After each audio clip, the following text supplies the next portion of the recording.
Good morning, good afternoon, good evening, good people. My name is Martin Moragewa Moreidi, and today, tonight, whatever time you're watching, whatever day you're watching, I'd like to welcome you all to another edition of my book series where I read a book and I read y'all a book. And I just finished reading Niccolo Machiavelli's The Prince a few days ago, and I thought that maybe I would take a while with I'll take a long time before I realized what book to read to you all, and it didn't take me that long.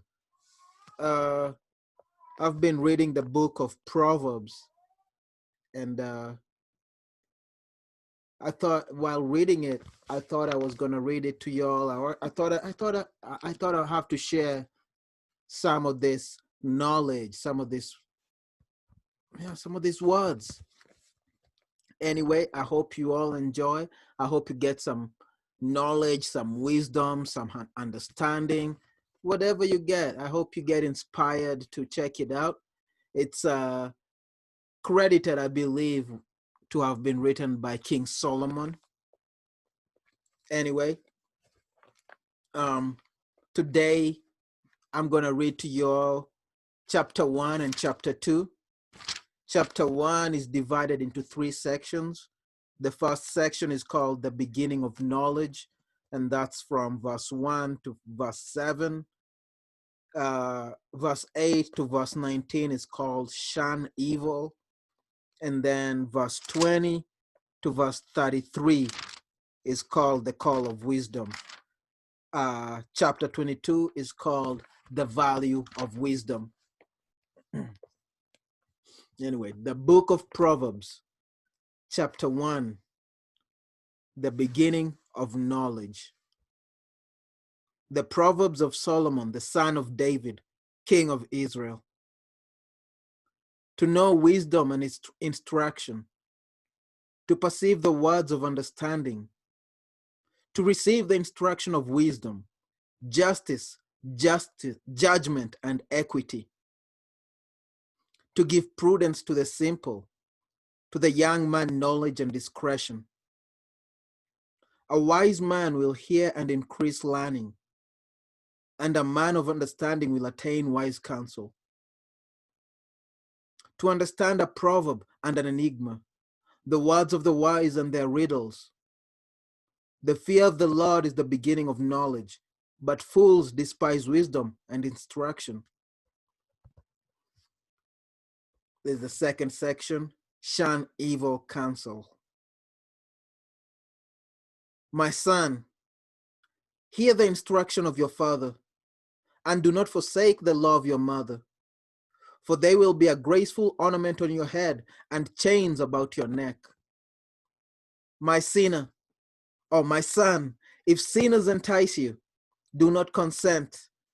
If they say, come with us, let us lie in wait to shed blood. Let us lurk secretly for the innocent without cause. Let us swallow them alive like Sheol, and whole like those who go down to the pit. We shall find all kinds of precious possessions. We shall fill our houses with spoil. Cast in your lot among us. Let us all have one purse. My son, do not walk with them. Keep your foot from their path, for their feet run to evil, and they make haste to shed blood. Surely in vain the net is spread in the sight of any bird. But they lie in wait for their own blood. They lurk secretly for their own lives. So are the ways of everyone who is greedy for gain. It takes away the life of its owners. The Call of Wisdom, verse 20 to 33. Wisdom calls aloud outside. She raises her voice in the open squares. She cries out in the chief concourses, at the opening of the gates in the city. She speaks her words. How long, you simple ones, will you love simplicity? For scorners delight in their scorning, and fools hate knowledge. Turn at my rebuke. Surely I will pour out my spirit on you. I will make my words known to you. Because I have called and you refused.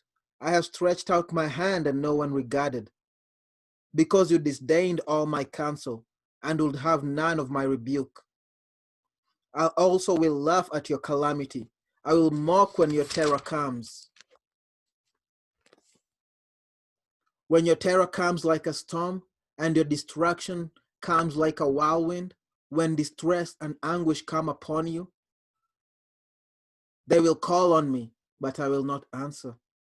They will seek me diligently, but they will not find me, because they hated knowledge and did not choose the fear of the Lord. They would have none of my counsel and despised my every rebuke. Therefore they shall eat the fruit of their own way and be filled to the full with their own fancies. For the turning away of the simple will slay them, and the complacency of fools will destroy them. But whoever listens to me will dwell safely and will be secure without fear of evil.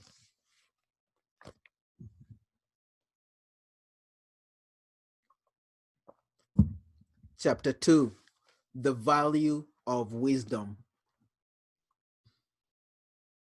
My son, if you receive my words and treasure my commands within you, so that you incline your ear to wisdom and apply your heart to understanding. Yes, if you cry out for discernment and lift up your voice for understanding, if you seek her as silver and search for her as for hidden treasures, then you will understand the fear of the Lord and find the knowledge of God. For the Lord gives wisdom. For his mouth come knowledge. From his mouth come knowledge and understanding. He stores up sound wisdom for the upright. He is a shield to those who walk uprightly. He guards the path of justice and preserves the way of his saints. Then you will understand righteousness and justice, equity, and every good path. When wisdom enters your heart and knowledge is pleasant to your soul, discretion will preserve you, understanding will keep you, to deliver you from the way of evil, from the man who speaks perverse things, from those who leave the paths of righteousness, to walk in the ways of darkness, who rejoice in doing evil and delight in the perversity of the wicked, whose ways are crooked and who are devious in their paths, to deliver you from the immoral woman, from the seductress who flatters with her words, who forsakes the companions of her youth and forgets the covenant of her God. For her house leads down to death, and her paths to the dead. None who go to her return, nor do they regain the paths of life. So you may walk in the way of goodness and keep to the paths of righteousness, for the upright will dwell in the land, and the blameless will remain in it. But the wicked will be cut off from the earth, and the unfaithful will be uprooted from it. That is the first two chapters of the book of Proverbs. I hope you enjoyed it. Hope you liked it. I hope you learned something from it. Maybe got inspired to check it out on your own. If not, if any, otherwise, join me tomorrow. I'll post another video where I will read the next 3 chapters: Guidance for the Young, Security in Wisdom, and The Peril of Adultery. So until tomorrow, good people, stay safe, be blessed, hydrate, whether you drink water, whatever you drink, like that you hydrates you. Water is the best hydrator. We are like 70%, 80% made of water. So it's good to replenish your ocean. Otherwise, thank you for watching. Please subscribe if you haven't subscribed. Like the video if you watched till the end of it. Or maybe if you didn't, maybe you just came to the end. Like it. Share it if you have someone who you feel will like this video. Share it. You know. That's why it's made public, so anybody can have access to it. Otherwise, thank you for watching. Adios.